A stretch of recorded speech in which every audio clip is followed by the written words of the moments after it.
अस्सलामु अलैकुम वरहमतुल्लाहि वबरकातुहू अऊज़ु बिल्लाहि मिनश शैतानिर रजीम बिस्मिल्लाहिर रहमानिर रहीम।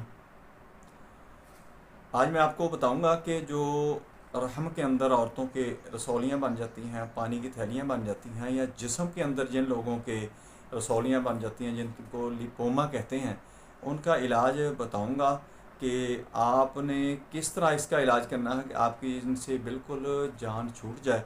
औरतों के अंदर ये रसौलियाँ उस वक्त बनती हैं जब इम्बैलेंस हो जाते हैं हार्मोन, या ओवम जो होता है उसकी क्वालिटी कम हो जाती है, तो बजाय वो यूट्रस के अंदर आने के वो रास्ते में ही फट जाता है, तो वहाँ पर ये पानी की थैलियाँ नज़र आना शुरू हो जाती हैं या रसौलियाँ बनना शुरू हो जाती हैं।